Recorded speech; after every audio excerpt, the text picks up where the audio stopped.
പ്രവാചകൻ മുഹമ്മദ് മുസ്തഫ സല്ലല്ലാഹു അലൈഹി വസല്ലമ തങ്ങളുടെ ചരിത്രം പഠിക്കാൻ ഏറെ തൽപരനായിരുന്ന വ്യക്തിയായിരുന്നു മഹാനായ മോഹൻദാസ് കരംചന്ദ് ഗാന്ധി. അള്ളാഹുവിന്റെ പ്രിയപ്പെട്ട പ്രവാചകനെ പഠിച്ച വളരെ വലിയ വിഷമശാലികളും രാഷ്ട്രീയ വിചക്ഷണന്മാരും ബുദ്ധിരാക്ഷസന്മാരും ഒരുപാട് ആദരിക്കപ്പെടുകയും സമൂഹത്തിന്റെ ഏറ്റവും വലിയ ഉന്നതമായ വ്യക്തിത്വമായി അറിയപ്പെടുകയും ചെയ്യുന്ന ആയിരക്കണക്കിന് ആളുകൾ നമ്മുടെ മുന്നിലുണ്ട്. ഇവിടെയാണ് പ്രവാചകൻ തെറ്റിദ്ധരിപ്പിക്കപ്പെടുന്നത്. ഞാൻ എന്റെ പ്രിയപ്പെട്ട പഠിക്കുന്ന എന്റെ സഹോദരങ്ങളോട്, ചരിത്രം അറിയുന്ന, ചരിത്രം പഠിക്കുന്ന പ്രിയപ്പെട്ടവരോട് ഈ നബിദിന മഹാസമ്മേളനത്തിന് സാക്ഷ്യപ്പെടുത്തിക്കൊണ്ടൊരു കാര്യം പറയുകയാണ്. മഹാനായ പ്രവാചകൻ സല്ലല്ലാഹു അലൈഹി വസല്ലമ തങ്ങളുടെ 53ാമത്തെ വയസ്സിൽ മദീനയിലേക്ക് പലായനം ചെയ്തതിനു ശേഷം 2 കൊല്ലം കഴിഞ്ഞ് ആ മദീനയിൽ നിൽക്കാൻ യാതൊരു നിലയിലും അനുവദിക്കാതെ ശത്രുക്കളാകുന്ന മക്കയിലെ ഖുറൈശികൾ അള്ളാഹുവിന്റെ പ്രവാചകനെതിരെ ശക്തമായ നിലയിൽ പ്രതിഷേധത്തിന്റെ രോഷാഗ്നി ആളിക്കത്തിച്ചപ്പോൾ ആ പ്രവാചകൻ ഡിക്ലെയർ വാറുകളിലും പ്രഖ്യാപിത യുദ്ധങ്ങളിലും എടുത്ത ചില സമീപനങ്ങൾ, ആ സമീപനങ്ങൾ തന്നെ പ്രശംസനീയമാണ് എന്ന് ചരിത്രകാരന്മാർ രേഖപ്പെടുത്തിയിട്ടുണ്ട്.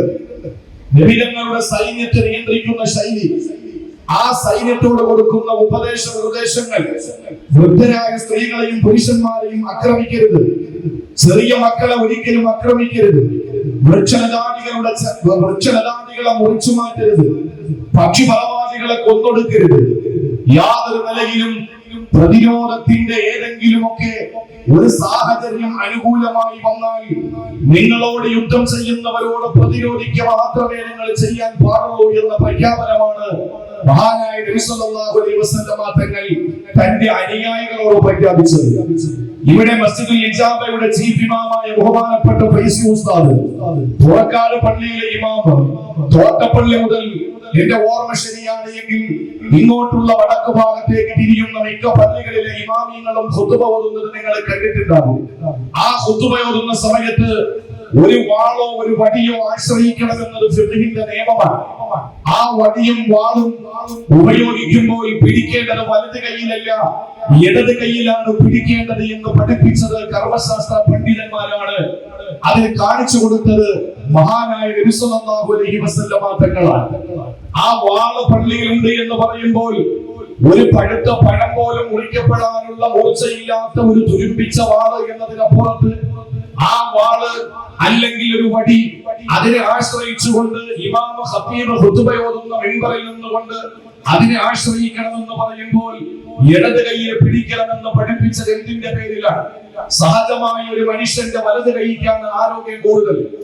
ആരോഗ്യം കൂടുതലുള്ള വലത് കൈയിൽ വാള് പിടിക്കാതെ അതിൽ പലിശ പിടിക്കുകയും ഇടത് കൈയിൽ ആരോഗ്യവും സ്വാധീനവും കുറഞ്ഞ ഇടത് കൈയിൽ വാള് പിടിച്ചിട്ട് രണാങ്കണത്തിലേക്ക് പോകണമെന്ന് പഠിപ്പിച്ച ലോകത്തെ ഏറ്റവും വലിയ സൈന്യാധിപനായ, ഏറ്റവും വലിയ കരണീയമായ കാരുണ്യത്തിന്റെ ഏതെല്ലാം ഭാഗങ്ങളുണ്ടോ അതെല്ലാം ലോകത്തിന്റെ മുമ്പിൽ തുറന്നു കാണിച്ചു കൊടുത്ത മഹാനായ പ്രവാചകർ സല്ലല്ലാഹു അലൈഹി വസല്ലമയുടെ പ്രഖ്യാപനമാണ്. സ്വാധീനവും ആരോഗ്യവും കുറഞ്ഞ ഇടത് കൈയിൽ വാള് പിടിച്ചിട്ട് ആരോഗ്യമുള്ള സ്വാധീനമുള്ള വലത് കൈയിൽ പരിച പിടിച്ചിട്ട് നമുക്ക് പ്രതിരോധിക്കലാണ് പ്രാധാന്യം, ആരെയും കൊല്ലലല്ല എന്ന് പ്രഖ്യാപിത ഡിക്ലെയർ വാറുകളിൽ അള്ളാഹുവിന്റെ പ്രിയപ്പെട്ട പ്രവാചകൻ തന്റെ അനുയായികളെ പഠിപ്പിച്ചിട്ടുണ്ട് എങ്കിൽ അതാണ് ഇന്ന് 2024 സെപ്റ്റംബർ മാസം 16-ാം തീയതി ഈ പരിശുദ്ധമായ മജ്‌ലിസിൽ നിന്നുകൊണ്ട്, നബിദിന സമ്മേളനത്തിൽ നിന്നുകൊണ്ട് നമ്മൾ പറയുമ്പോഴും എന്റെ പ്രിയമുള്ള സഹോദരങ്ങളെ, ഡിക്ലെയർ വാറുകളിൽ പ്രവാചകന്റെ ചില യുദ്ധ സമീപനങ്ങളെ മാത്രം പാശ്ചാത്യന്റെ വെള്ള പേപ്പറിൽ കറുത്ത മഷിക്കൂട്ടങ്ങൾ എഴുതിപ്പിടിപ്പിച്ച് നബിതങ്ങൾ യുദ്ധത്തിന്റെ കൊതിയനായിരുന്നു, യുദ്ധം ചെയ്യാൻ പ്രേരിപ്പിച്ചയാളായിരുന്നു എന്ന് പരിചയപ്പെടുത്തുമ്പോൾ ബുദ്ധിയുള്ള, മതബോധമുള്ള, വിവേകമുള്ള, പഠിക്കാൻ തൽപരരായ, എഡ്യൂക്കേറ്റഡായ ആലപ്പുഴ ജില്ലയിലെ എന്നെ കേൾക്കുന്ന 12 മഹല്ലത്തുകളുടെ പ്രതിനിധികളായി ഒരുമിച്ച് കൂടിയ ആബാലവൃദ്ധം മുസ്ലിം സമുദായം അടക്കമുള്ള ഇവിടുത്തെ ജനതയോട് ഞാൻ ചോദിക്കുകയാണ്, എന്തുകൊണ്ടാണ് 55ാമത്തെ വയസ്സ് മുതൽ പ്രവാചകൻ മദീനയിൽ പ്രതിരോധിച്ച യുദ്ധങ്ങളുടെ പേരിൽ മാത്രം നിങ്ങൾ പാശ്ചാത്യന്റെ കുറിപ്പ് വായിക്കുന്നത്? എന്തുകൊണ്ടാണ് യുദ്ധങ്ങളിൽ പ്രവാചകൻ എടുത്ത സമീപനങ്ങളെ പറ്റി നിങ്ങൾ പറയുന്നത്? അതിനു മുമ്പ് 13 വർഷക്കാലം മക്കയിൽ അനുഭവിച്ച ത്യാഗത്തിന്റെയും പരീക്ഷണത്തിന്റെയും പീഡനങ്ങളുടെയും ഏതെങ്കിലും ഒരു വരി പാശ്ചാത്യന്റെ ഏതെങ്കിലും ഗ്രന്ഥങ്ങളിൽ നമുക്ക് കാണാൻ കഴിയോ? 40ാമത്തെ വയസ്സിൽ രൂപത്ത് കിട്ടി, നിസാരത്ത് കിട്ടി. ആ പ്രവാചകൻ നീണ്ട 13 വർഷക്കാലം മക്കയിൽ ദഅവത്ത് നടത്തി. ചെറിയ ചില്ലറ പീഡനങ്ങളായിരുന്നില്ല. പീഡന പർവ്വങ്ങൾ മുഴുവനും പ്രവാചകൻ സ്വീകരിച്ചു, പൂമാലകളെ പോലെ സ്വീകരിച്ചു. ആ പീഡന പർവ്വങ്ങൾ ഏറ്റുവാങ്ങി തന്റെ പ്രിയപ്പെട്ട അനുചരന്മാര് വളരെ നികൃഷ്ടമായി ചരിത്രത്തിൽ അതുല്യമായ അവാച്യമായ നിലയിൽ കൊല്ലപ്പെട്ടു. തന്റെ പ്രിയപ്പെട്ട കൊച്ചാപ്പ ഉഹദിൽ കൊല്ലപ്പെട്ടു. അതിനു മുമ്പ് അത് യുദ്ധം അനുവദനീയമായ സമയത്താണ് എന്ന് നമുക്ക് വെക്കാം. അതിനു മുമ്പ് താഴ്വരയിൽ ഉമയ്യത്തിന്റെ പട്ടാളക്കാരാൽ ക്രൂരമായിട്ട് പീഡനമേൽക്കേണ്ടി വന്നു. അമ്മാർ ബിൻ യാസർ സുമയ്യ ബീവിയും ക്രൂരമായിട്ട് കൊല്ലപ്പെട്ടു. ഈ കൊലയൊക്കെ നടക്കുമ്പോഴും ഇസ്മാഈൽ എന്ന വളച്ചുകെട്ടിന്റെ അകത്തളങ്ങളിൽ സുജൂദിൽ കിടക്കുന്ന പുണ്യ പ്രവാചകന്റെ കഴുത്തിൽ ഒരു തുണി കൊണ്ടുവന്ന് കഴുത്ത് തിരിച്ച് കൊല്ലാൻ ശ്രമിക്കുന്ന ശത്രുവിന്റെ മുമ്പിലേക്ക് മിസ്വല എന്ന തൊട്ടപ്പുറത്തെ വീട്ടിൽ നിന്ന് ഓടി വന്ന അബൂബക്കർ സിദ്ദീഖ് തങ്ങൾ എന്റെ നാഥൻ റബ്ബാണ്, പടച്ചവനാണ് എന്ന് പറഞ്ഞു പോയതിന്റെ പേരിൽ ഒരാളെ എന്തിന് കൊന്നുകളയണമെന്ന് ചോദിച്ചുകൊണ്ട് ക്രിയാത്മകമായി ഇടപെട്ട സിദ്ദീഖിന്റെ ആ സമീപനത്തെ അള്ളാഹുവിന്റെ പ്രിയപ്പെട്ട പ്രവാചകൻ രക്തസാക്ഷിയാകുന്നതിൽ നിന്ന് രക്ഷപ്പെടുത്തി. ഇങ്ങനെ 100 പീഡനങ്ങൾ ഏൽക്കേണ്ടി വന്നു. കുടിവെള്ളം നിഷേധിച്ചു, ക്രയവിക്രയം നിഷേധിച്ചു. അള്ളാഹുവിന്റെ പ്രിയപ്പെട്ട പ്രവാചകൻ ആരോടെങ്കിലും അധികാരം ചോദിച്ചോ? ആരോടെങ്കിലും ഏതെങ്കിലും തരുണീമണികളെ കല്യാണം കഴിക്കണമെന്ന് ചോദിച്ചോ? അവിടുത്തെ അധികാരം ഏതെങ്കിലും ആവശ്യപ്പെട്ടോ? അവരുടെ സമ്പത്ത് വല്ലതും ആവശ്യപ്പെട്ടോ? ഇതൊക്കെ കൊടുക്കാമെന്ന് അവർ പറഞ്ഞിരുന്നില്ലേ? എന്നിട്ടും അല്ലാഹുവിന്റെ ഹബീബ് പറഞ്ഞത്, എനിക്ക് പെണ്ണല്ല പൊന്നല്ല അധികാരമല്ല എനിക്ക് വേണ്ടത്, ഏകനായ പടച്ചതമ്പുരാനെ ആരാധിക്കണം. മനുഷ്യബുദ്ധിയെ പരസ്യമായി അവഹേളിക്കുന്ന ശിലാവിഗ്രഹങ്ങളുടെ മുമ്പിൽ കൈകൂപ്പി നിൽക്കരുത്. നിങ്ങൾ കച്ചവടത്തിൽ മാന്യത കാണിക്കണം, ഇടപാടുകളിൽ സൂക്ഷ്മത കാണിക്കണം, പലിശയോടെ നിങ്ങൾ വിട പറയണം, പാവപ്പെട്ടവനെ ഉപദ്രവിക്കരുത്.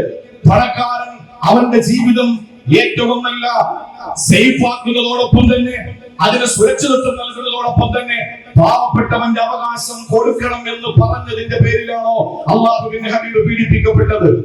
ഇവിടെ മദീന കാലഘട്ടം മുതലുള്ള ചരിത്രത്തിന്റെ ഏതാനും ചില കാര്യങ്ങൾ മാത്രം എടുത്തിട്ട് നബിതങ്ങൾ വാൾ ഉപയോഗിച്ചു, നബിതങ്ങൾ പലിശ ഉപയോഗിച്ചു എന്ന് പറയുമ്പോൾ തന്നെ ഞാൻ ആമുഖമായി പറഞ്ഞതുപോലെ അവിടെയും ഏറെ പ്രശംസനീയമായ നിലയിൽ പ്രവാചകന്റെ കാഴ്ചവെപ്പ്, പ്രവാചകന്റെ ഇടപെടൽ അതെല്ലാം സുതാര്യവും സുവ്യക്തവും സുസജ്ജവുമാണ് എന്നിരിക്കവേ മക്ക കാലഘട്ടത്തിന്റെ പീഡനങ്ങൾ ഏതെങ്കിലും പാശ്ചാത്യനെ എഴുതി പഠിപ്പിച്ചിട്ടുണ്ടോ? ഇല്ല.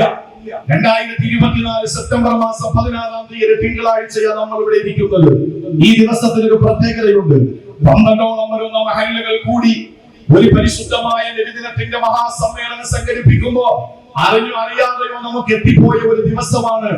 എന്തുകൊണ്ടെന്നാൽ ഇന്ന് 2024 ക്രിസ്തുവർഷം 2024 സെപ്റ്റംബർ മാസം 16-ാം തീയതി തിങ്കളാഴ്ച, ഇതേപോലെ ക്രിസ്തുവർഷം 622 സെപ്റ്റംബർ മാസം 16-ാം തീയതി ഇതേപോലെ മാസം, വർഷം മാത്രം മാറ്റപ്പെട്ടു, ഇതേപോലത്തെ മാസം, ഇതേപോലത്തെ ഡേറ്റ്, ഇതേപോലത്തെ തിങ്കളാഴ്ച. ആ തിങ്കളാഴ്ചയായിരുന്നില്ലേ സൗർ ഗുഹയിൽ നിന്ന് 7 ദിവസത്തെ യാത്രയിൽ മഹാനായ പ്രവാചകൻ സല്ലല്ലാഹു അലൈഹി വസല്ലം മദീനയിൽ പോയത്? ആ ദിവസത്തെ അന്വർത്ഥമാക്കിക്കൊണ്ട് നമ്മൾ ഇവിടെ നബിതങ്ങളെ പറ്റി പറയുന്നത്. ഇതേപോലത്തെ ഒരു മാസം, ഇതേപോലത്തെ ഒരു ഡേറ്റ്, ഇതേപോലത്തെ ഒരു ദിവസം അല്ലാഹുവിന്റെ പ്രിയപ്പെട്ട പ്രവാചകൻ മദീനയിലേക്ക് പലായനം ചെയ്തു.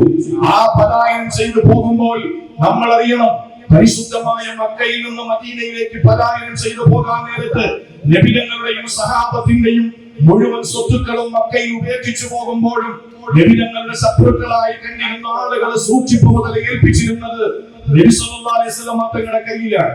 അൽ-അമീനായതുകൊണ്ട് നബിതങ്ങളുടെ ശത്രുക്കളുടെ മുഴുവൻ സ്വത്തുക്കളും ഒരു ലോക്കർ പോലെ ഉപയോഗിക്കാൻ കൊടുത്തിരുന്നത് സത്യസന്ധതയുടെ പര്യായമായ നബിതങ്ങളുടെ കയ്യിലായിരുന്നു.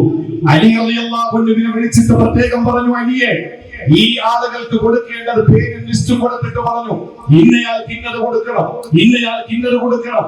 ഇതെല്ലാം പറഞ്ഞിട്ട് നബിതങ്ങൾ മക്കയിൽ നിന്ന് മദീനയിലേക്ക് പോകുന്നു. എന്തുകൊണ്ടാണ്? നബിതങ്ങളുടെ സർവ്വസ്വത്തുക്കളും അനുചരന്മാരുടെ സർവ്വസ്വത്തുക്കളും അതേ മക്കയിൽ ഉപേക്ഷിച്ച് മദീനയിലേക്ക് പോകുമ്പോൾ മദീനക്കാരായ ആളുകൾ സ്വീകരിക്കാൻ 2 കൈകൾ നീട്ടിയിട്ട് കാത്തു നിൽക്കുന്ന കാലെ കൂട്ടിയുള്ളവരുടെ ഇടപെടലുകൾ. മക്കയിൽ നബിതങ്ങൾ ഉപേക്ഷിച്ചു പോകുന്ന സ്വത്തുക്കളും തന്റെ പ്രിയപ്പെട്ട അനുചരന്മാരാകുന്ന അനുയായികളുടെ സ്വത്തുക്കളും നാളെ അന്യാധീനപ്പെട്ടു പോകാൻ സാധ്യതയുണ്ടെന്ന് ഉറപ്പുണ്ടായിട്ട് പോലും തന്നെ സൂക്ഷിക്കാൻ ഏൽപ്പിച്ച സ്വത്തുക്കളോട് നീതി കാണിച്ച ലോകം കണ്ട ഏറ്റവും വലിയ വ്യക്തി പ്രഭാവത്തിന്റെ പ്രോജ്വലനാമമാണ് മുഹമ്മദ് മുസ്തഫ എങ്കിൽ എവിടെയാണ് പ്രിയപ്പെട്ട പ്രവാചകൻ വർഗീയതയുള്ളത്? എവിടെയായിരുന്നു പ്രവാചകൻ ഏതെങ്കിലും ഒരു മതത്തിന് പ്രയോറിറ്റി കൊടുത്ത് ഏതെങ്കിലും ഒരു പ്രത്യയശാസ്ത്രത്തിന് പ്രയോറിറ്റി കൊടുത്തിട്ടുണ്ടോ? ലക്കും ദീനുക്കും, നിങ്ങൾക്ക് നിങ്ങളുടെ ദീനാണ്, ഞങ്ങൾക്ക് ഞങ്ങളുടെ ദീനാണ് എന്ന് പറഞ്ഞ് ഒരിക്കലും ഇതര സമുദായത്തിന്റെ ആരാധ്യ വസ്തുക്കളെ ചീത്ത പറയരുത് എന്ന് അബൂ ത്വാലിബിനെ സാക്ഷ്യപ്പെടുത്തിക്കൊണ്ട് അല്ലാഹുവിന്റെ ഹബീബിന്റെ നെറ്റിത്തടങ്ങളിൽ വിയർപ്പ് കണങ്ങൾ വരത്തക്ക നിലയിൽ അല്ലാഹു തആല ആയത്തിറക്കി കൊടുത്ത് ഒരിക്കലും നിങ്ങൾ മറ്റുള്ളവരെ ചീത്ത വിളിക്കരുത്. ഒരു ഹിന്ദുവിനെ എന്നല്ല, ഒരു ക്രിസ്ത്യാനി എന്നല്ല, ഒരു ഹൈന്ദവ ദേവാലയങ്ങളെ, ഒരു ഹൈന്ദവ വേദ പുസ്തകങ്ങളെ, ഹൈന്ദവർ ആരാധിക്കുന്ന ദേവീ ദേവന്മാരെ, ക്രൈസ്തവർ ആരാധിക്കുന്ന ആളുകളെ നിങ്ങൾ ഒരിക്കലും പരിഹസിക്കരുത്, വിമർശിക്കരുത് എന്ന് പറഞ്ഞ് ഒരിക്കലും തമ്മിൽ അടുപ്പിക്കാൻ വേണ്ടി വന്ന, തമ്മിൽ അടിപ്പിക്കാനുള്ള ഒരു കാലഘട്ടത്തിൽ തമ്മിൽ അടുപ്പിക്കാൻ വേണ്ടി വന്ന ഏറ്റവും വലിയ കാരുണ്യത്തിന്റെ പ്രതീകമാണ് മുസ്തഫായ നബിതങ്ങളെങ്കിൽ അറിയുമല്ലോ നമുക്ക്. 40ാമത്തെ വയസ്സിൽ നുബുവത്ത് കിട്ടി. നമ്മൾ അറിയണം നബിതങ്ങളെ. 40ാമത്തെ വയസ്സിൽ നുബുവത്ത് കിട്ടുന്നതിന്റെ 40 വയസ്സ് വരെ നബിതങ്ങളെ വിളിച്ചിരുന്നത് മുഹമ്മദ് എന്നായിരുന്നില്ല. ആളുകൾ മുഹമ്മദ് എന്ന് വിളിക്കുന്നതിന് പകരം സ്വാദിഖെന്നും അമീനെന്നും വിളിച്ച്, സത്യസന്ധനും വിശ്വസ്തനെന്നും വിളിച്ച് നബിതങ്ങളെ വാനോളം പുകഴ്ത്തിയിരുന്ന ആളുകളുടെ മുമ്പിൽ 40ാമത്തെ വയസ്സിൽ ഏകനായ പടച്ചവനെ പരിചയപ്പെടുത്തിക്കൊണ്ട് സഭാമലയുടെ മുകളിൽ നിന്ന് ധീരമായിട്ട് നയപ്രഖ്യാപന പ്രസംഗം നടത്തുമ്പോൾ തങ്ങളുടെ കാൽച്ചുവട്ടിലെ മണ്ണ്, അധികാരത്തിന്റെ മണ്ണ് ഒലിച്ചു പോകുമോ എന്ന് ഭയപ്പെട്ടുകൊണ്ട് ഒരു വിഭാഗം ആളുകൾ അബൂലഹബിന്റെ നേതൃത്വത്തിൽ നബിതങ്ങൾക്കെതിരെ ശാപ വാക്കുകൾ ചൊരിയുമ്പോൾ അവിടെ പ്രിയപ്പെട്ട പ്രവാചകന്റെ പീഡനത്തിന്റെ നാളുകളായിരുന്നു. ആ നാളുകളിൽ ഒരു തള്ളക്കോഴിയുടെ ചിറകിനടിയിൽ ചെറിയ കോഴിയെ സൂക്ഷിക്കുന്നത് പോലെ നബിതങ്ങൾക്ക് താനും തണലുമായിരുന്നത് അബൂ ത്വാലിബ് എന്നവരായിരുന്നു. അറിയണം, ലോകത്ത് മാനവികതയ്ക്ക് ഇത്രത്തോളം സന്ദേശം പകരുന്ന ഒരു മതം ഇസ്ലാമല്ലാതെ വേറെ എന്തെങ്കിലും ഉണ്ടോ? ഇന്ന് നമ്മൾ കണ്ടു ഫലസ്തീനിൽ ഇസ്രായേലികൾ പിടിച്ചുകൊണ്ടുപോയ ഫലസ്തീനിയായ പാവപ്പെട്ട യുവാവിനെ വെടിവെച്ചു കൊന്നിട്ട് ആ വെടിവെച്ചു കൊല്ലപ്പെട്ട ഫലസ്തീനി യുവാവിന്റെ അകത്തളങ്ങളിലെ മുഴുവൻ ആന്തരിക അവയവങ്ങളെയും പുറത്തെടുത്ത് അതിനകത്ത് ബോംബ് വെച്ചിട്ട് ഫലസ്തീന് കൈമാറി. പാവപ്പെട്ട ഫലസ്തീനികൾ അറിയുന്നില്ല. അങ്ങനെ തങ്ങളുടെ രക്തസാക്ഷിയെ തങ്ങൾക്ക് കയ്യിൽ കിട്ടുമ്പോൾ മാന്യമായ രീതിയിൽ ശവസംസ്കാരം നടത്താൻ വേണ്ടി ആ മയ്യത്തുമായി ജനാസയുമായി നടന്നു പോകുന്ന ഫലസ്തീനികളുടെ മുമ്പിൽ അവരുടെ തലയിരിക്കുന്ന ഫലസ്തീനി യുവാവ് പൊട്ടിത്തെറിക്കപ്പെട്ടപ്പോൾ നൂറുകണക്കിന് ആളുകൾക്ക് അംഗഭേദമുണ്ടായി. നൂറുകണക്കിന് ആളുകൾക്ക് ശരീരത്തിന്റെ ഭാഗങ്ങൾ ചിന്തിച്ചതറി. ഒരുപാട് പേര് മരണപ്പെട്ടു ഇന്ന് ഫലസ്തീനില്. ആലോചിക്കണം, ഇവിടെയാണ് പ്രവാചകന് കാരുണ്യത്തിന്റെ ഏറ്റവും വലിയ സന്ദേശം ലോകത്തിന് കൈമാറുന്നത്.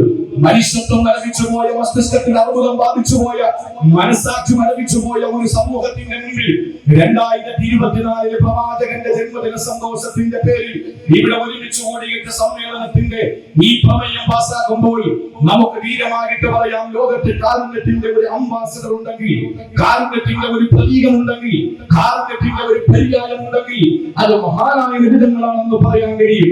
എന്തുകൊണ്ടാണ് 40ാമത്തെ വയസ്സ് മുതൽ 53ാമത്തെ വയസ്സ് വരെ നബിതങ്ങളെ പൊന്നുപോലെ നോക്കിയത്? അബൂ ത്വാലിബ് എന്നവരായിരുന്നു. 50ാമത്തെ വയസ്സ് വരെ അബൂ ത്വാലിബ് എന്നവർ നോക്കി. 50ാമത്തെ വയസ്സ് വരെ 10 വർഷക്കാലം അബൂ ത്വാലിബ് നബിതങ്ങളെ സംരക്ഷിച്ചു. അതിനുശേഷം നബിതങ്ങൾക്ക് അബൂ ത്വാലിബിന്റെ മരണശേഷം പീഡനങ്ങളുടെ ഒരു വലിയ ഘോഷയാത്രയായിരുന്നു.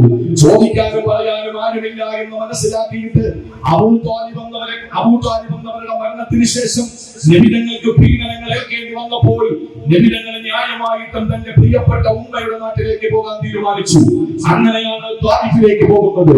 അവിടെ ചെന്നപ്പോൾ അവിടെയും നബിതങ്ങളെ നിൽക്കാൻ അനുവദിച്ചില്ല, അവിടെ പ്രബോധനം ചെയ്യാൻ അനുവദിച്ചില്ല, അവിടെ കുടിവെള്ളം നിഷേധിച്ചു, അവിടെ നാട്ടി ഓടിച്ചു, അവിടുത്തെ തെരുവീഥികളിലെ കുട്ടികളെ കൊണ്ട് കല്ലെറിഞ്ഞു, അവിടെ മോശമായ പദപ്രയോഗങ്ങൾ കൊണ്ട് ഇന്നും നെതർലാൻഡിന്റെ അടച്ചിട്ട കണ്ണാടി ചീലകത്തിൽ നിന്ന് സെബാസ്റ്റ്യൻ പുന്നക്കൽമാർ നടത്തുന്ന ആക്ഷേപങ്ങൾക്ക് സമാനമായ ആക്ഷേപങ്ങൾ ഇന്നും എക്സ് മുസ്ലിം എന്ന് പറയുന്ന ഒരു വിഭാഗം നാഴികയ്ക്ക് 40 വട്ടം സ്വകാര്യ ചാനലുകളിൽ വന്നിരുന്ന് പ്രവാചകനെ അധിക്ഷേപിക്കുകയും അവിടുത്തെ ഉമ്മഹാത്തുൽ മുഅ്മിനീങ്ങളെ വിമർശിക്കുകയും ചെയ്യുന്നതിന് സമാനമായ പദപ്രയോഗങ്ങൾ ത്വായിഫിൽ വെച്ചുണ്ടായി. അവിടെ നിന്ന് തിരികെ വന്ന് ഒരിക്കലും താൻ സുരക്ഷിതനല്ല എന്ന് ബോധ്യം വന്നപ്പോൾ ഏതെങ്കിലും മുസ്ലിം അല്ലാത്ത ഒരാളിന്റെ അഭയത്തിൽ കഴിയണമെന്ന ചിന്ത വരുമ്പോഴാണ് മഹാനായ പ്രവാചകൻ സല്ലല്ലാഹു അലൈഹി വസല്ലം മുത്തലിബിന് അടി എന്ന് പറയുന്ന മുസ്ലിം അല്ലാത്ത മനുഷ്യന്റെ അഭയം ചോദിക്കുകയും അദ്ദേഹത്തിന്റെ 6 മക്കളെയും കൊണ്ട് കൈവാലയത്തിന്റെ കീഴിൽ പിടിച്ചിട്ട് പരസ്യമായി മുത്തലിബിന് അടി പ്രഖ്യാപിച്ചു. ഞാനിതാ അബ്ദുള്ളയുടെ മകൻ മുഹമ്മദിന് അഭയം കൊടുത്തിരിക്കുകയാണ്. അങ്ങനെ നീണ്ട 10 വർഷക്കാലം അബൂ ത്വാലിബിന്റെ അഭയം മുസ്ലിം ആയിരുന്നില്ല. അതിനുശേഷം 3 വർഷക്കാലം മഹാനായ പ്രവാചകൻ അഭയം കൊടുത്തത് മുത്തലിബിന് അടിയായിരുന്നു, മുസ്ലിം ആയിരുന്നില്ല. 53ാമത്തെ വയസ്സിൽ മദീനയിലേക്ക് പോയി. സൗറനും ഇതേപോലെ സെപ്റ്റംബർ മാസം 16-ാം തീയതി തിങ്കളാഴ്ച ക്രിസ്തുവർഷം 622 സാക്ഷ്യം സന്ധിയെ സാക്ഷി നിർത്തിക്കൊണ്ട് അബൂബക്കർ സിദ്ദീഖ് എന്ന തന്റെ നിഴലും മഹാനായ പ്രവാചകനും കൂടി മദീനയിലേക്ക് പോകാൻ പോകുമ്പോൾ വളരെ കൃത്യമായ റൂട്ട് നിർണയിച്ചു കൊടുത്തത് അബ്ദുല്ലാഹിബ്നു ഉറൈഖിത്ത് എന്ന് പറയുന്ന മുസ്ലിം അല്ലാത്ത ആളായിരുന്നു. നമ്മൾ ചിന്തിക്കണം. അങ്ങനെ 7 ദിവസം കഴിഞ്ഞിട്ട് ദുബായിൽ 622 സെപ്റ്റംബർ മാസം 23-ാം തീയതി നബിതങ്ങളും പ്രിയപ്പെട്ട അബൂബക്കർ സിദ്ദീഖും ദുബായിൽ എത്തുന്നു. ആ ദുബായിൽ എത്തിയപ്പോൾ ചരിത്രത്തിൽ പഠിച്ച തൗറാത്തിൽ പഠിച്ച ഓരോ വിവരങ്ങളും മനസ്സിലാക്കിയിട്ട് ഇദാ മുഹമ്മദ് എന്ന ന്യായാധിപൻ, ഇദാ മുഹമ്മദ് എന്ന നേതാവ്, ഇദാ മുഹമ്മദ് എന്ന സത്യസന്ധൻ, ഇദാ മുഹമ്മദ് എന്ന സൽഗുണസമ്പന്നൻ വന്നിരിക്കുന്നു എന്ന് മദീനക്കാരെ ഉറക്കെ കേൾക്കത്തക്ക നിലയിൽ വിളിച്ചു പറഞ്ഞത് എന്റെ പ്രിയമുള്ള സഹോദരങ്ങളെ മുസ്ലിമായ ഒരാളായിരുന്നില്ല, മുസ്ലിമായ ഒരാളായിരുന്നില്ല. ജൂതനാണ് ഈ നബിതങ്ങളുടെ വരവ് കണ്ടിട്ട് വിളിച്ചു പറഞ്ഞത്. ഇവിടെ നിന്ന് നിങ്ങൾ അങ്ങോട്ട് കണക്ക് പരിശോധിച്ചു നോക്ക്. നബിയാകുന്നതിന് മുമ്പ് എല്ലാവർക്കും കണ്ണിലുണ്ണി, നബിയാണെന്ന് അറിഞ്ഞതിന് ശേഷം എല്ലാവരും ശത്രുത. അപ്പോഴും അഭയം നൽകിയത് അബൂ ത്വാലിബ്. 3 വർഷക്കാലം അബൂ ത്വാലിബിന്റെ മരണം കഴിഞ്ഞിട്ട് മുത്തലിബിന് അടി. അത് കഴിഞ്ഞിട്ട് അവിടെ നിന്ന് യാത്ര ആരംഭിച്ചപ്പോൾ അബ്ദുല്ലാഹിബ്നു ഉറൈഖിത്ത് വഴി കാണിച്ചു കൊടുക്കുന്നു. മദീനയിൽ എത്തുമ്പോൾ മദീനയിൽ നിന്ന് 3.5 മൈൽ പുറത്ത് പള്ളിയുടെ ചാരത്തെത്തുമ്പോൾ അവിടെ നബിതങ്ങളുടെ വരവിനെ വിളിച്ചറിയിച്ചത് ഒരു ജൂതനായ മനുഷ്യരായിരുന്നു. അവിടെ പ്രവാചകൻ അതുവരെയും യസ്രിബ് എന്ന പേരിൽ അറിയപ്പെട്ടിരുന്നത്, അല്ലെങ്കിൽ അതിനുശേഷം യസ്രിബ് എന്ന് അറിയപ്പെടാൻ സാധ്യതയുണ്ടായിരുന്ന ഒരു നാടിനെ മദീനത്തുൻ നബവി, നബവി പട്ടണം എന്ന പേര് വിളിക്കുമ്പോൾ അവിടെ മുസ്ലിം ഭൂരിപക്ഷമായിരുന്നില്ല. 10,000-ഓളം വരുന്ന ജനതയിൽ 15% വരുന്നവരായിരുന്നു മുസ്ലിമീങ്ങൾ. 10,000-ഓളം വരുന്ന അവിടുത്തെ ജനസംഖ്യാനുപാതിക പരിശോധനയിൽ 1,500 പേര് മാത്രമാണ് മുസ്ലിമായിട്ടുണ്ടായിരുന്നത്. ചിന്തിക്കണം നമ്മൾ. ഇത് മദീനയുടെ കഥയായി പറയുന്നത്. മദീനയിൽ 10,000-ഓളം പേരിൽ 1,500 പേര് മാത്രമാണ് അള്ളാഹുവിന്റെ പ്രിയപ്പെട്ട പ്രവാചകനെ കൊണ്ട് വിശ്വസിച്ച സഹാബാക്കളായത്. അവിടെ 52ഓളം വരുന്ന ഭാഗങ്ങൾ വളരെ ക്രിയാത്മകമായി മദീനയുടെ ഭരണഘടന എഴുതി. ഈ 52 ഭാഗം വരുന്ന മദീനയുടെ ഭരണഘടനയിൽ 25 ഭാഗങ്ങൾ മാത്രമാണ് 1,500ഓളം വരുന്ന 15% മുസ്ലിമീങ്ങളെ പറ്റി പറഞ്ഞത്. ബാക്കി 27 ഭാഗങ്ങളിൽ അള്ളാഹുവിന്റെ പ്രവാചകൻ മദീനയിലുള്ള ഇസ്ലാമിക രാഷ്ട്രത്തിന്റെ ഭരണഘടന എഴുതി പിടിപ്പിച്ചത് ജൂതന്മാർക്കും ക്രിസ്ത്യാനികൾക്കും മുനാഫിഖീങ്ങൾക്കുമുള്ള അവകാശങ്ങളുടെ സംരക്ഷണത്തിനെ പറ്റിയായിരുന്നു, അവർക്ക് കിട്ടേണ്ട സുരക്ഷിതത്വത്തെ പറ്റിയായിരുന്നു. നിങ്ങൾ ആലോചിക്കുന്ന സഹോദരങ്ങളെ, ഇങ്ങനെ നബിതങ്ങളുടെ ചരിത്രത്തിലൂടെ ഒരു നടത്തം നമ്മൾ നടന്നാൽ, വരികൾക്കിടയിലൂടെ നമ്മൾ വായിച്ചെടുത്താൽ, കാരുണ്യത്തിന്റെ പ്രവാചകൻ എവിടെയെങ്കിലും ആർക്കെങ്കിലും മോശമായ എന്തെങ്കിലും ഒരു കാര്യം ചെയ്തിട്ട് അവരെ ഏതെങ്കിലും രീതിയിൽ ഉപദ്രവിച്ചതായിട്ട് കാണാൻ കഴിയോ? എന്തുകൊണ്ടാണ് ഇപ്പൊ നിരീശ്വരവാദിക്ക് നബിതങ്ങളോട് ഇത്രയും വൈരാഗ്യം? ഞാൻ 12 മഹല്ലത്തോളം വരുന്ന ഈ മഹല്ലുകൾ സംഘടിപ്പിച്ച പരിപാടിയിൽ നിന്നുകൊണ്ട് എന്റെ വ്യക്തിപരമായ ഒരു കാര്യം ഞാൻ പറയുകയാണ്. അള്ളാഹുവിന്റെ ഹബീബിനോടുള്ള പ്രണയത്തിന്റെ പാലായി ഒഴുക്കപ്പെട്ട പരിശുദ്ധമായ സദസ്സുകളും മജ്‌ലിസുകളും ഘോഷയാത്രകളും നടന്നു നമ്മുടെ നാട്ടിൽ. അതുപോലെ കേരളത്തിലും ഇന്ത്യയിലും അതുപോലെ എല്ലാ രാജ്യങ്ങളിലും നടന്നുകൊണ്ടിരിക്കുന്നു. ഇങ്ങനെ നടന്നുകൊണ്ടിരിക്കുമ്പോൾ കേരള സംസ്ഥാനത്തിന്റെ കഥ ഞാൻ പറയുകയാണ്. ഇവിടെ നിയമപാലന, ഇവിടെ ജനപ്രതിനിധികൾ ഉള്ളത് കൊണ്ട് ഞാൻ പ്രത്യേകം അടിവരയിട്ടുകൊണ്ട് പറയുകയാണ്. അള്ളാഹുവിന്റെ പ്രിയപ്പെട്ട പ്രവാചകനെ വളരെ മോശമായ പദപ്രയോഗങ്ങൾ നടത്തി അധിക്ഷേപിക്കുകയും അവരുടെ പ്രിയപ്പെട്ട ഭാര്യമാരെ വ്യഭിചാരിണികളെക്കാൾ, തെരുവേശികളെക്കാൾ മോശമായ പദപ്രയോഗങ്ങൾ കൊണ്ട് അധിക്ഷേപിക്കുകയും ചെയ്യുന്ന ഒരു വിഭാഗം ആളുകൾ സ്വകാര്യ ചാനലുകളിൽ ഇന്ന് സജീവമായി കൊണ്ടിരിക്കുകയാണ്. അവർക്കെതിരെ നിയമം വേണം, അവർക്കെതിരെ നിയമം വേണം. ഈ കേരളം എന്ന് പറയുന്നത് വളരെ മനോഹരമായി ആകാശത്തിന്റെ ചുവട്ടിൽ ഭൂമിയുടെ മുകളിൽ ഏറ്റവും മനോഹരമായ ഒരു രാജ്യമുണ്ടെങ്കിൽ അത് ഏഷ്യാ ഭൂഖണ്ഡത്തിന്റെ ഇന്ത്യ മഹാരാജ്യമാണ്. അതിൽ കേരള സംസ്ഥാനമാണ്. ആ കേരള സംസ്ഥാനത്തിന്റെ ജനാധിപത്യത്തിന്റെ ശ്രീകോവിലിൽ ജനപ്രതിനിധിയായിരിക്കുന്നവരോട് നമുക്ക് ഈ സദസ്സ് ആവശ്യപ്പെടാനുള്ളത്, മുഖ്യപ്രഭാഷകൻ എന്നുള്ള നിലയിൽ എനിക്ക് ആവശ്യപ്പെടാനുള്ളത്, നിയമം കൊണ്ടുവരണം. ആരും ഒരു മതത്തിനെയും അധിക്ഷേപിക്കരുത്. ഏതെങ്കിലും പള്ളിയിലെ ഇമാമോ, ഏതെങ്കിലും ഖാദിയോ, ഏതെങ്കിലും പള്ളി പ്രസിഡന്റോ, ഏതെങ്കിലും മഹലിൽ ഉത്തരവാദിത്തപ്പെട്ടവരോ, അല്ലെങ്കിൽ ഏതെങ്കിലും മഹലിന്റെ ഒരു നിവാസിയോ, ഒരു സാധാരണക്കാരനോ ഏതെങ്കിലും ദേവി ദേവന്മാരെ അധിക്ഷേപിച്ചുകൊണ്ട് പോസ്റ്റ് ചെയ്യാറുണ്ടോ? ഏതെങ്കിലും പാവപ്പെട്ട സഹോദരങ്ങൾ അവരുടെ സമുദായത്തെ അധിക്ഷേപിച്ചുകൊണ്ട് എന്തെങ്കിലും മോശമായ വാക്കുകൾ പറയാറുണ്ടോ? ഇല്ല. പക്ഷെ ഇന്നും സജീവമായി അഷ്റഫുൽ ഖൽഖിനെ വ്യഭിചാരിയാക്കിക്കൊണ്ട് സംസാരിച്ചു കൊണ്ടിരിക്കുമ്പോൾ എന്തുകൊണ്ടാണ് നമ്മളത് കണ്ടിട്ട് മിണ്ടാതിരിക്കുന്നത് എന്ന് ചോദിച്ചാൽ, ഗുരുതരമായ 5 തെറ്റുകൾ ചെയ്ത ലോകം കണ്ട ഏറ്റവും വലിയ ഭരണാധികാരിയും ധിക്കാരിയും അഹങ്കാരിയും സ്വേച്ഛാധിപതിയും ഏകാധിപതിയുമായ ഫിർഔൻ, ആ ഫിർഔനിന്റെ അടുക്കലേക്ക് ഖുർആൻ തന്നെ പറഞ്ഞത് അവൻ 5 തെറ്റ് ചെയ്തു എന്നാണ്. ആ 5 തെറ്റ് ചെയ്ത ഞാൻ ദൈവമാണെന്ന് വാദിച്ച് എന്റെ മുന്നിലിരിക്കുന്ന ഒരാളും എന്നോളം വളർന്നിട്ടില്ല എന്ന് പറഞ്ഞ പ്രവാചകന്മാരെ കളവാക്കി. അവിടുത്തെ ആൺകുട്ടികൾ അതുപോലെ ചെയ്തു. അവിടെ നാട്ടുകാരെ മുഴുവനും ശുദ്ധീകരിച്ചു. സമുദായത്തെ തമ്മിലടിപ്പിച്ച ഗുരുതരമായ 5 വീഴ്ചകൾ നടത്തിയ ഫിർഔനിന്റെ മുമ്പിലേക്ക് മൂസ എന്ന പ്രവാചകനെയും പ്രസംഗിക്കാൻ വേണ്ടി അനിയൻ ഹാറൂൻ എന്ന പ്രവാചകനെയും വിടുമ്പോ അല്ലാഹു പറഞ്ഞൊരു വാക്കുണ്ട്, ഖൂലാ ലഹു ഖൗലൻ ലയ്യിന ഇദ്ഹബാ ഇലാ ഫിർഔന ഇന്നഹു തഗാ. ഫിർഔൻ വന്നുവെന്ന് വരയ്ക്ക് പുറത്താണ്. അതുകൊണ്ട് നിങ്ങൾ ചെന്നിട്ട് അവനോട് നിങ്ങൾ പറയേണ്ട കാര്യങ്ങൾ ഇന്നതാണ്. പക്ഷേ ഖൂലാ ലഹു ഖൗലൻ ലയ്യിന, നിങ്ങൾ മര്യാദയുള്ള വാക്കുകൾ, മയമായ വാക്കുകൾ മാത്രമേ നിങ്ങൾ പറയാൻ പാടുള്ളൂ. ഇത് ഫിർഔനിലേക്ക് പറഞ്ഞു വിട്ട മഹാനായ മൂസാ നബിയോടും ഫിർഔനോടും അല്ലാഹുവിന്റെ കൽപ്പനയായിരുന്നു. ആ ഒരു മര്യാദ, ഒരു പ്രബോധനം ഉണ്ടാകണമെന്ന ഖുർആനിന്റെ ഭാഷ്യമാണ് നമ്മളെയൊക്കെ ഇങ്ങനെ സംയമനം പാലിക്കാൻ പ്രേരിപ്പിക്കുന്നത്. അല്ലാതെ ദുനിയാവിനോടുള്ള മോഹമല്ല, പ്രവാചക ഹബീബായ നബി തങ്ങളോടുള്ള ഏതെങ്കിലും നിലയിലുള്ള ഇഷ്ടത്തിന്റെ കുറവിന്റെ പേരിലല്ല.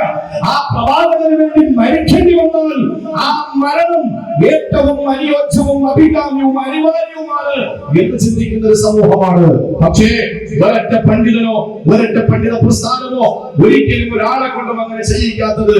ഖുർആൻ നമ്മളോട് പറഞ്ഞത് മാന്യതയില്ലാത്ത സഭ്യതയില്ലാത്ത വാക്ക് പറയരുത്. ഇതര സമുദായത്തിന്റെ ദേവീദേവന്മാരെ പുച്ഛിക്കരുത്. മാത്രമല്ല മറ്റൊരു പ്രധാനപ്പെട്ട കാര്യം കൂടിയുണ്ട്. ഒരിക്കലും നമ്മൾ മറ്റുള്ളവരോട് അധിക്ഷേപത്തിന്റെ വാക്കുകൾ പറഞ്ഞ് കാരുണ്യമില്ലാത്ത നിലയിലുള്ള പ്രവർത്തനങ്ങൾ നടത്തുന്നവരുടെ സമുദായത്തിൽപ്പെട്ടവരല്ല എന്ന പ്രവാചകന്റെ പ്രഖ്യാപനം കൂടി നമ്മളെ ആ മറുപടിക്ക് ഒരിക്കലും നമ്മെ പ്രേരിപ്പിക്കാതിരിക്കുകയാണ്. പക്ഷേ ഇങ്ങനെ പോയാൽ കേരളത്തിന്റെ ഈ സമാധാന അന്തരീക്ഷം തകരാൻ ഇതുപോലുള്ള തീവ്രവാദികൾക്കും ഭീകരവാദികൾക്കും വളമായി മാറിക്കൊണ്ടിരുന്നാൽ, എന്റെ പ്രിയമുള്ള സഹോദരങ്ങളെ, നമുക്ക് ചിലപ്പോൾ നമ്മുടെയൊക്കെ വികാരം അണപൊട്ടി ഒഴുകിപ്പോയാൽ നാളത്തെ ഒരു തലമുറയുടെ കാര്യം വളരെ പരിതാപകരമായിരിക്കും. അതുകൊണ്ട് സംയമനം പാലിക്കുന്നത് ഷണ്ഡത്വമാണെന്ന് മനസ്സിലാകാതെ അത് വിദ്യാഭ്യാസത്തിന്റെ കൂടുതലും മദ്രസ എന്ന ബാലപാഠത്തിൽ നമ്മളെ കൊണ്ട് ചേർത്ത് ആദ്യമായിട്ട് പഠിപ്പിച്ചത് അലിഫെന്നാണ്. അലിഫെന്ന് പഠിപ്പിച്ചിട്ട് നമ്മളെ പഠിപ്പിച്ചത് അല്ലാഹു എന്നാണ്. അതോടൊപ്പം ചേർത്ത് വെച്ച മറ്റൊരു പദമാണ് അദബ് എന്നതും മര്യാദ എന്നത്. ആ നിലയിലൊക്കെ നമ്മുടെ സമുദായം ഇന്നും ആർക്കുമെതിരെ ഒരു അക്ഷരം പറയാത്തത് നമുക്ക് പ്രവാചകരോട് സ്നേഹത്തിന്റെ കുറവ് കൊണ്ടോ, അവരെ പേടിയുള്ളത് കൊണ്ടോ, ജയിലിൽ കിടക്കാൻ ഭയമുള്ളത് കൊണ്ടോ, ഏതെങ്കിലും വലിയ ആളുകളെ ഭയക്കുന്നത് കൊണ്ടോ ഒന്നുമല്ല. മറിച്ച് നമ്മൾ അദബിന്റെ സംസ്കാരമുള്ള, മര്യാദയുടെ സംസ്കാരമുള്ള, സംസ്കൃതിയുള്ള ഒരു സമൂഹമാണ്. നമ്മൾ പിൻപറ്റപ്പെടാൻ യോഗ്യതയായ ഒരു സമൂഹമാണ്. അതുകൊണ്ട് അല്ലാഹുവിന്റെ ഹബീബിനെ ഈ നിലയിൽ എഴുതി കാണിക്കാൻ ശ്രമിച്ചുകൊണ്ടിരിക്കുമ്പോ ഞാൻ എന്റെ പ്രിയപ്പെട്ട സഹോദരങ്ങളോട് പറയുന്നു, എന്റെ പ്രിയപ്പെട്ടവരെ, ഖുർആനിൽ നിബിധങ്ങളെ പറ്റി അല്ലാഹു പറഞ്ഞ വാക്ക് മാത്രം മതി ഈ നിബിധന സമ്മേളനത്തിന്റെ മുഖ്യ പ്രഭാഷണത്തിന്റെ പ്രമേയമായി പറയാൻ. ഞാൻ നിങ്ങളുടെ ശ്രദ്ധയെ അല്ലാഹുവിനെ പരിചയപ്പെടുത്തിയ ഭാഗത്തേക്ക് കൊണ്ടുവരികയാണ്. എന്തായിരുന്നു പടച്ചവനെ അല്ലാഹു തന്നെ പരിചയപ്പെടുത്തിയത്? 17 പ്രാവശ്യം നിർബന്ധമായി നമ്മൾ അല്ലാഹുവിനെ പറ്റി പറയുന്നത്. ഒരു ദിവസം പ്രഭാത സൂര്യൻ കിഴക്കൻ ചക്രവാളത്തിൽ അരുണന്റെ കിരണം പ്രകടമാകുമ്പോ പടിഞ്ഞാറൻ ചക്രവാളത്തിൽ അസ്തമിച്ചു വീണ്ടും 1 മണിക്കൂർ 20 മിനിറ്റ് കഴിയുമ്പോഴും ഇശാ എന്ന പാതിരാ നമസ്കാരത്തിന്റെ സമയം വരെ നിർബന്ധമായ നമസ്കാരങ്ങളിലും ഐച്ഛികമായ നമസ്കാരങ്ങളിലും നമ്മൾ ഓതുന്നത് സൂറത്തുൽ ഫാത്തിഹ. നിർബന്ധമായ നമസ്കാരങ്ങളിൽ നിർബന്ധമായും 17 റക്അത്തിന് 17 ഫാത്തിഹ വേണം. ആ ഫാത്തിഹയിൽ അല്ലാഹുവിനെ പറ്റി പരിചയപ്പെടുത്തുന്നത് അൽഹംദുലില്ലാഹി റബ്ബിൽ ആലമീൻ എന്നാണ്. അൽഹംദുലില്ലാഹി റബ്ബിൽ ആലമീൻ എന്ന് പറഞ്ഞാൽ സർവസ്തുതിയും സർവലോക സംരക്ഷകനായ അല്ലാഹുവിനെന്നാണ്. ആ സ്തുതി അങ്ങോട്ട് മാറ്റിവെക്കി. എന്നിട്ട് അല്ലാഹുവിനെ പറ്റി പറയുന്നത് റബ്ബുൽ ആലമീൻ എന്നാണ്. ആലം എന്ന് പറഞ്ഞാൽ ആകാശം ആലമാണ്, ഭൂമി ആലമാണ്, ജിന്നുകൾ ആലമാണ്, മലക്കുകൾ ആലമാണ്, മാമലകൾ ആലമാണ്, സാഗരങ്ങൾ ആലമാണ്, അതുപോലെ തന്നെ ഇഴജന്തുക്കൾ ആലമാണ്, അതുപോലെ മൃഗങ്ങൾ ആലമാണ്, ഇവിടുത്തെ മനുഷ്യരാശി മുഴുവനും ആലമാണ്. അതിൽ ഏതെല്ലാം ജനങ്ങളുണ്ടോ, ഏതെല്ലാം ആശയക്കാരുണ്ടോ അവരൊക്കെ ആലമാണ്. ആലം എന്ന് പറഞ്ഞാൽ മാസിവൽ ബാരി, അല്ലാഹ് അല്ലാത്തതിന് പറയുന്ന പേരാണ് ആലമെങ്കിൽ ആ സർവ്വ ലോകത്തിന്റെയും ആലമീങ്ങളുടെയും റബ്ബ് പടച്ചവനാണ് എങ്കിൽ എന്റെ ഹബീബ് നമ്മുടെ നായകൻ മദീനയുടെ മാണിക്യം, മക്കയുടെ രാജാവ് നമ്മുടെ കരളിന്റെ കഷ്ണം, നമ്മുടെ കണ്ണിന്റെ കൃഷ്ണമണി, നമ്മുടെ വികാരം, നമ്മുടെ വിചാരം, ഏതൊരു പ്രവാചകർക്ക് വേണ്ടി നമുക്ക് മരിക്കാൻ പോലും നമുക്ക് തയ്യാറുണ്ടോ? ആ പ്രിയപ്പെട്ട പ്രവാചകനെ പറ്റി അതേ ഖുർആൻ പരിചയപ്പെടുത്തിയതും അങ്ങനെ കാരുണ്യമായ ലോകത്തിന്റെ കരുണയായിട്ടല്ലാതെ നിയോഗിച്ചിട്ടില്ല. എന്ന് പറയുന്നത് മാറ്റിവെക്കി ഹംദ് മാറ്റിവെച്ചതുപോലെ എഴുപത്തിന്റെ ദിനങ്ങളെ പറ്റി അല്ലാഹ് പറഞ്ഞത് റഹ്മത്തുൽ ലിൽ ആലമീൻ എന്നാണ്. സർവ്വലോകത്തിന് കാരുണ്യവാനാണ് എന്ന് അല്ലാഹുവിനെ പറ്റി പരിചയപ്പെടുത്തുന്നത് റബ്ബുൽ ആലമീൻ എന്നാണ്. ആകാശത്തിന് 2 റബ്ബുണ്ടെന്ന് നമ്മൾ വിശ്വസിക്കുന്നില്ല, ഭൂമിക്ക് 2 റബ്ബുണ്ടെന്ന് നമ്മൾ വിശ്വസിക്കുന്നില്ല. ഏകനായ പടച്ചവനാണ് ഈ ആകാശഭൂമികളുടെയും ഇടയിലുള്ള ചരാചരങ്ങളുടെയും സൃഷ്ടാവ് എന്ന് വിശ്വസിക്കുന്ന നമുക്ക് ലോകത്തെ എല്ലാ മതങ്ങളും അങ്ങനെ തന്നെയാണ്. ദൈവമുണ്ട് എന്ന് വിശ്വസിക്കുന്നവരാണ് മനുഷ്യർ. മനുഷ്യ കോലത്തിൽ 2 കാലും അതുപോലെ തന്നെ ഭാഗമായ 2 ചെരുപ്പും ധരിച്ചു നടക്കുന്ന മതനിഷേധികളോട് നമുക്കൊന്നും പറയാനില്ല. അവരെ നമ്മൾ വേണ്ട രീതിയിൽ പരിഗണിക്കാത്തത് കൊണ്ട് തന്നെ ഇവിടുത്തെ ഹൈന്ദവനും ക്രൈസ്തവനും ബുദ്ധനും ജൈനനും അതുപോലെ തന്നെ പാഴ്സിയും എല്ലാവരും വിശ്വസിക്കുന്നത് ദൈവമുണ്ടെന്നാണ്. ആ ദൈവത്തെ പറ്റി ഖുർആൻ പരിചയപ്പെടുത്തിയത് സർവ്വലോകത്തിന്റെയും സംരക്ഷകനാണ് എന്നെങ്കിൽ നബികളെ പറ്റി പറഞ്ഞത് സർവ്വലോകത്തിന്റെയും കാരുണ്യം എന്നാണ്. അല്ലാഹുവിനെ അല്ലാഹു റബ്ബുൽ ആലമീൻ എന്ന് പറയുമ്പോൾ നബികളെ അല്ലാഹു പറയുന്നത് റഹ്മത്തുൽ ലിൽ ആലമീൻ എന്നാണ്. ലോകം മുഴുവനും അല്ലാഹുവിന്റെ സൃഷ്ടിപ്പിന്റെ കീഴിലാണ്, എല്ലാം അവനാണ് സൃഷ്ടിച്ചത് എന്നിരിക്കവേ അല്ലാഹുവിന്റെ ഹബീബ് ആകാശത്തിന്റെ കാരുണ്യമാണല്ലേ, ഭൂമിയുടെ കരുണയുള്ളയാളല്ലേ, മാമലകളുടെ കാരുണ്യമല്ലേ, സാഗരത്തിന്റെ കാരുണ്യമല്ലേ, ഇവിടുത്തെ ഹിന്ദുവിന്റെ കാരുണ്യമല്ലേ, ഇവിടുത്തെ ക്രിസ്ത്യാനിയുടെ കാരുണ്യമല്ലേ. അല്ലാഹുവിന്റെ ഹബീബ് എവിടെയെങ്കിലും കാരുണ്യമാകാതിരുന്നിട്ടുണ്ടോ? റബ്ബ് ഏതെല്ലാം ലോകത്തിന്റെ റബ്ബാണോ അതേ ലോകത്തിന്റെ കാരുണ്യമാണ് മുഹമ്മദ് മുസ്തഫ എന്ന് പരിചയപ്പെടുത്തുന്ന ഏറ്റവും വലിയ ഒരു മൗലിദ് അല്ലെങ്കിൽ ഏറ്റവും വലിയ ഒരു മദ്ഹ് അല്ലാഹുവിന്റെ ഹബീബിനെ പറ്റി അല്ലാഹു തന്നെ പറഞ്ഞിട്ടുണ്ട് എങ്കിൽ എന്റെ പ്രിയപ്പെട്ട സഹോദരങ്ങളെ, ഈ സമ്മേളനത്തിൽ നിന്നുകൊണ്ട് എനിക്ക് പറയാനുള്ളത് മുഹമ്മദ് മുസ്തഫാനെ പഠിക്കുക. ഇതോടൊപ്പം ഞാൻ ചേർത്ത് പറയുകയാണ്, ഇങ്ങോട്ട് വരുമ്പോൾ ഞാൻ പറഞ്ഞല്ലോ ഇതേ മണ്ണഞ്ചേരിയിലെ പൊന്നാട് ഇതേപോലെ തന്നെ സമ്മേളനത്തിൽ പ്രസംഗിക്കേണ്ടതുണ്ട്. അപ്പോൾ ഞാൻ നേരത്തെ നബിദിന സമ്മേളനവും നബിദിനാഘോഷവും റാലിയും ഒക്കെ കഴിഞ്ഞ് പരിശുദ്ധമായ മൗലിദൊക്കെ കഴിഞ്ഞ് അവിടെ ഇറങ്ങി വരുമ്പോ ഹൈന്ദവനായ ഒരു സഹോദരന്റെ കടയിൽ കയറി ഒരു ചായ കുടിക്കുന്ന സമയത്ത് അദ്ദേഹം പറഞ്ഞൊരു വാക്കുണ്ട്. ആ വാക്ക് നിങ്ങളോട് പറയാൻ, ഇവിടുത്തെ 2 പള്ളികളിലും ഡിജെ വെച്ചിട്ട് നബിദിനാഘോഷം നടത്തുന്നു. നബിദിനാഘോഷം ഡിജെ വെച്ച് നടത്തുന്നു. ഡിജെയോട് നമുക്ക് എതിർപ്പില്ല. ആനപ്പുറത്ത് കയറുന്നു എന്നത് തെറ്റാണോ? ആന തെറ്റല്ലല്ലോ, ആനപ്പുറത്ത് കയറുന്നത് തെറ്റല്ലല്ലോ. അതേസമയം പള്ളിയിൽ ഖതീബ് റൂമിൽ നിന്നും മിഹ്റാബിലേക്കും മിമ്പറിലേക്കും ആനപ്പുറത്ത് വരാൻ തുടങ്ങിയാൽ അത് മതത്തിന്റെ ഭാഗമായി മാറി ജനങ്ങൾ ചിന്തിക്കൂലേ? അതല്ലേ തെറ്റെന്ന് പറയുന്നത്? ഡിജെ വെക്കുന്നത് കൊണ്ട് കുഴപ്പമില്ല, വലിയ വാഹനം വിളിക്കുന്നത് കൊണ്ട് കുഴപ്പമില്ല, നബിതങ്ങളെ പറ്റി പറയുന്നത് കൊണ്ട് കുഴപ്പമില്ല.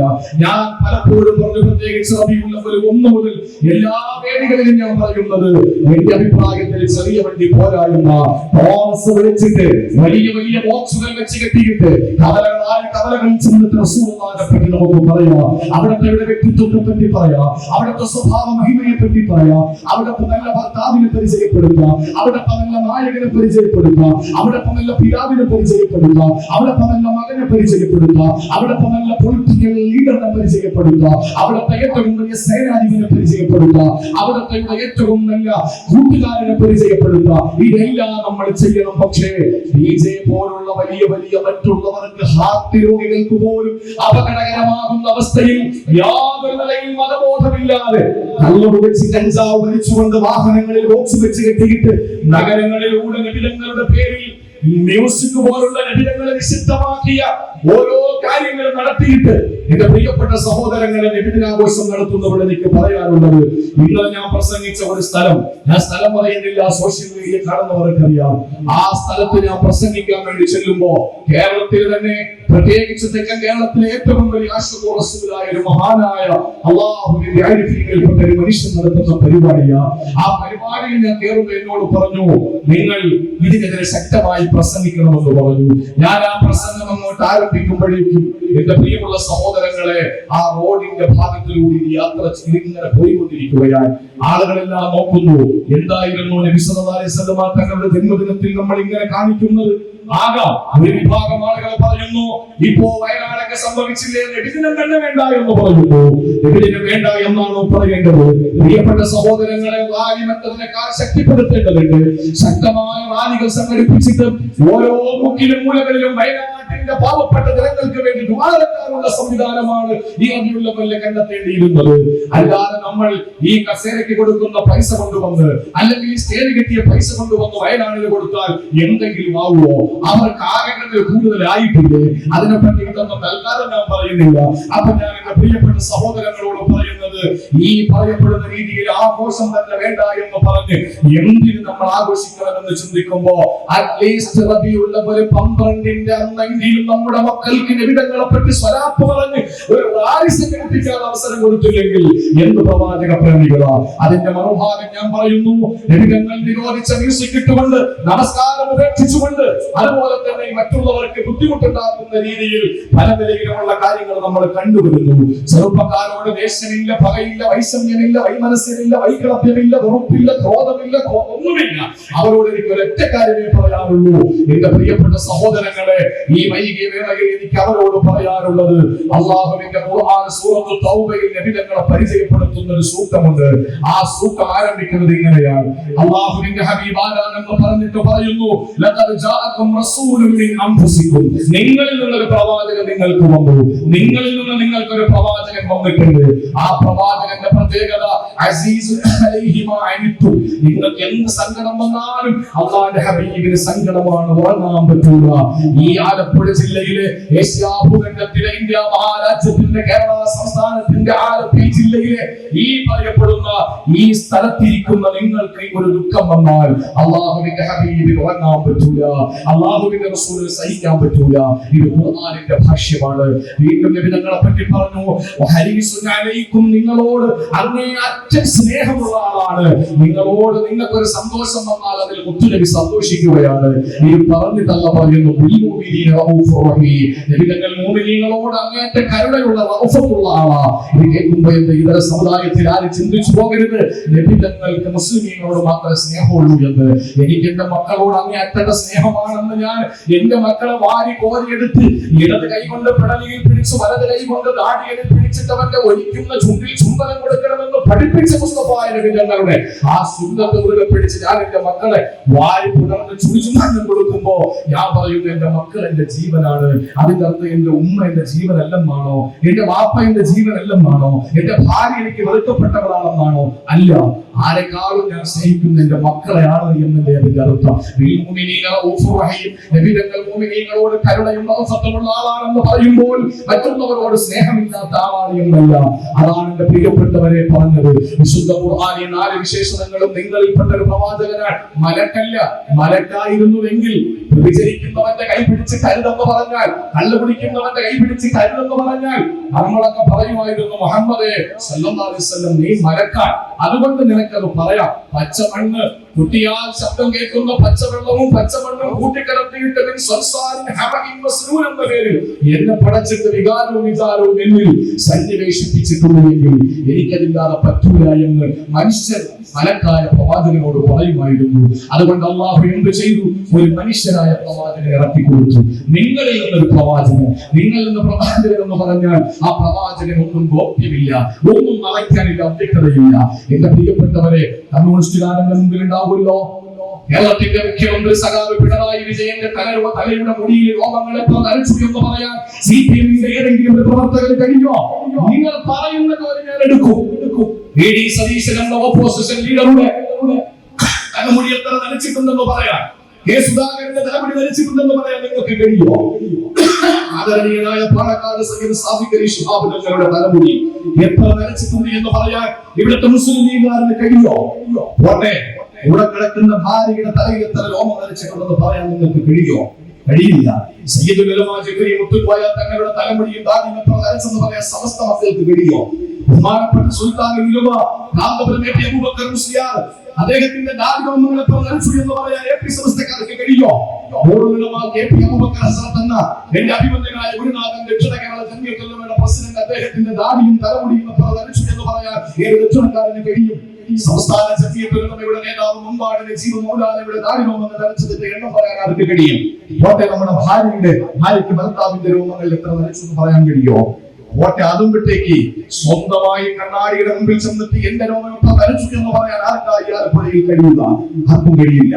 പക്ഷേ എന്റെ ഹബീബിന്റെ ദാടി രോമങ്ങൾ, എന്റെ മുട്ടിന്റെ തലമുടി 14 മുകളിൽ 21 താഴെ മാത്രമേ നരച്ചിട്ടുള്ളൂ എന്ന് അവിടത്തെ ശിരസിലും അവിടത്തെ ദാടിയിലും നോക്കിയിരുന്ന് സ്കാൻ ചെയ്തെടുത്ത പ്രിയപ്പെട്ട അനുചരവൃത്തങ്ങൾ, ആ അനുചരവൃത്തങ്ങൾ വളരെ കൃത്യമായി സമാഹരിച്ചതുപോലെ പോലുള്ള ഗ്രന്ഥങ്ങൾ എഴുതി വെച്ചിട്ടുണ്ട്. നബിതങ്ങളുടെ എത്ര രോമം നരച്ചിട്ടുണ്ട് എന്ന്, അവിടത്തെ ചിരി എങ്ങനാണ്, അവിടത്തെ നടത്തം എങ്ങനാണ്, ഇതെല്ലാം വളരെ വ്യക്തമായി അറിയുന്ന രീതിയിൽ അള്ളാഹുവിന്റെ ഹബീബ് നിങ്ങൾ എന്നൊരു പ്രവാചകനാണ്. ആർക്കും അവ്യക്തതയില്ലാത്ത പ്രവാചകൻ. എത്ര ഭാര്യയുണ്ട്, എത്ര മക്കളുണ്ട്, വാപ്പയുടെ 20 പേരുടെ പേര് നമ്മൾ 2ാം ക്ലാസ്സിൽ പഠിക്കാൻ നിർബന്ധമായി നമുക്ക് ഉസ്താദുമാരെ പഠിപ്പിച്ചതാ. ഉമ്മയുടെ വാപ്പ അങ്ങനെ കണക്കിന് 20 പേരുടെ പേര് നമ്മൾ പഠിപ്പിച്ചു. ഉമ്മയുടെയും വാപ്പയുടെയും ബന്ധങ്ങൾ കണക്കാക്കപ്പെടുന്ന പ്രിയപ്പെട്ട പിതാമഹനെ പഠിച്ചു. നബിതങ്ങളുടെ ഭാര്യമാര് അവരെ പറ്റി നമ്മൾ പഠിച്ചു. അവിടുത്തെ സ്ഥാനങ്ങളെ പറ്റി പഠിച്ചു. എപ്പോഴും മരിച്ചു എന്ന് പഠിച്ചു. ഇതെല്ലാം അറിയപ്പെടുന്ന ഒരേ ഒരു നേതാവ് മുഹമ്മദ് മുസ്തഫയല്ലേ. ദുഃഖിക്കുമ്പോൾ കൂടെ ദുഃഖിക്കുന്നയാൾ, സങ്കടപ്പെടുന്നയാൾ, സന്തോഷിക്കുന്നയാൾ, നമ്മളോട് അങ്ങേയറ്റം കരുതയുള്ള ആള്. ഇത്രയും പറഞ്ഞിട്ട് അള്ളാഹുവിന്റെ ഖുർആനിൽ അള്ളാഹുവിന്റെ ഹബീബിനോട് പറഞ്ഞൊരു വാക്കുകൂടി ഞാൻ പറയാൻ വേണ്ടിയിട്ടാ. നീ ജീവിച്ചിട്ട് മറ്റുള്ളവരെ ഇടങ്ങേറാക്കുന്ന ആളുകളോട് എനിക്ക് പറയാനുള്ളത്, അല്ലെങ്കിൽ നമ്മൾ വേണ്ട എന്ന് പറഞ്ഞ് ഒന്നുകിൽ കളരിക്ക് പുറത്തില്ലെങ്കിൽ ആശാന്റെ നെഞ്ചത്തെന്ന് പറയുന്ന സാഹചര്യം, ഒന്നുകിൽ ഇങ്ങേയറ്റം വേണ്ട എന്ന് പറയുന്നു, അല്ലെങ്കിൽ അങ്ങേയറ്റം അതിരി കടന്നിട്ട് പോകുന്നു. പാടില്ല. ആ 2 കൂട്ടരോട് പറയാനുള്ളത്, നബിയെ പറഞ്ഞു കൊടുക്ക്, ഈ 4 വിശേഷണങ്ങളും നിങ്ങളും പറഞ്ഞ് അവരെ ബോധവാന്മാരാക്കിയതിനു ശേഷം നിങ്ങളെ വേണ്ട എന്നവർ തീരുമാനിച്ചാൽ, നിങ്ങളുടെ ജന്മദിനത്തിൽ അവർ സന്തോഷിക്കുന്നില്ലെങ്കിൽ, നിങ്ങളെ പറയിപ്പിച്ചുകൊണ്ട് ജനങ്ങളുടെ മുമ്പിൽ ലഭ്യരാക്കുന്നുണ്ട് എങ്കിൽ, അവർ പിന്തിരിഞ്ഞു പോയാൽ പറയൂ, നബിയെ എനിക്ക് നിങ്ങളെന്ന അനിയങ്ങൾ വേണ്ട, എനിക്ക് നിങ്ങളെന്ന നബിദിനാഘോഷം നടത്തുന്നവരെ വേണ്ട, എനിക്ക് നിങ്ങളുടെ മൗലിദ് വേണ്ട, എനിക്ക് നിങ്ങളുടെ സ്വലാത്ത് വേണ്ട. എന്റെ തള്ളാത്ത എന്റെ പടച്ചതമ്പുരാൻ, എന്നെ ഒരിക്കലും തള്ളാത്ത എന്റെ റബ്ബ്, എന്റെ റബ്ബ് എനിക്ക് മതി എന്ന് പറയുന്ന ആ ഒരു നിലയിലേക്ക് എന്റെ പ്രിയപ്പെട്ട സഹോദരങ്ങളെ അഷ്റഫുൽ ഖൽഖിന്റെ അവദാനങ്ങൾ എത്തപ്പെടുമ്പോൾ ഞാൻ 1000 വട്ടം പറയുന്നു, ഈ പ്രതിസന്ധിയുടെ ഘട്ടത്തിൽ വഖഫ് എന്ന് പറയുന്ന സംവിധാനം പ്രത്യേകമായി ഈ 12 മഹല്ലിന്റെ പ്രതിനിധികളും അതിൽ കൃത്യമായി രേഖപ്പെടുത്തിയിട്ടുണ്ട്. വഖഫ് കഴിഞ്ഞ വെള്ളിയാഴ്ച സങ്കടകരമായി 17 കോടി ജനങ്ങളുള്ള ഇന്ത്യ മഹാരാജ്യത്തിൽ 16 കോടി 10 ലക്ഷം ആളുകൾ മാറി നിന്നിട്ട് 90 ലക്ഷം പേര് മാത്രമാണ് ഒപ്പുവെച്ചിരിക്കുന്നത്, അല്ലെങ്കിൽ മെയിൽ ചെയ്തിട്ടുള്ളത്. ആ മെയിൽ ചെയ്ത് 10 ലക്ഷം പേര് 90 ലക്ഷം പേര് മാത്രം മെയിൽ അയച്ചപ്പോൾ ഗണേശോത്സവത്തിലടക്കം, അതുപോലെ തന്നെ സംഘടനാ പരിപാടികളിലടക്കം, ശാഖാ പരിപാടികളിലടക്കം മറ്റുള്ള ആളുകൾ QR കോഡ് കൊണ്ട് നടന്നിട്ട് ഓരോരുത്തരെ കൊണ്ടും ഇങ്ങനെ ഓരോ കാര്യങ്ങൾ സ്കാൻ ചെയ്യിപ്പിച്ചിട്ട് മെയിൽ ചെയ്യിപ്പിക്കുന്നു. പക്ഷേ നമ്മുടെ സ്വത്വബോധത്തെ, അല്ലെങ്കിൽ നമ്മുടെ ഇതുവരെയുള്ള നമ്മുടെ അനുഷ്ഠാനങ്ങളുടെ പള്ളിയെ ഇതെല്ലാം നശിപ്പിക്കാൻ പോകുന്ന അന്യാധീനപ്പെട്ടു പോകാനിരിക്കുന്ന വഖഫ് സ്വത്ത് ഞങ്ങൾക്ക് തിരിച്ചു വേണമെന്ന് പറയാൻ ഇന്ത്യ മഹാരാജ്യത്ത് 90 ലക്ഷം മുസ്ലിങ്ങളെ ഉണ്ടായിരുന്നുള്ളൂ. ആലോചിക്കണം, 16 കോടി 10 ലക്ഷം മുസ്ലിങ്ങൾക്ക് ഇതിന്റെ ആവശ്യമില്ലേ? ചിന്തിക്കേണ്ടിയിരിക്കുന്നു പ്രിയപ്പെട്ടവരെ. കണക്കുകൾ അങ്ങോട്ട് മാറിയിട്ടുണ്ട് എന്ന് ആശ്വസിക്കാം.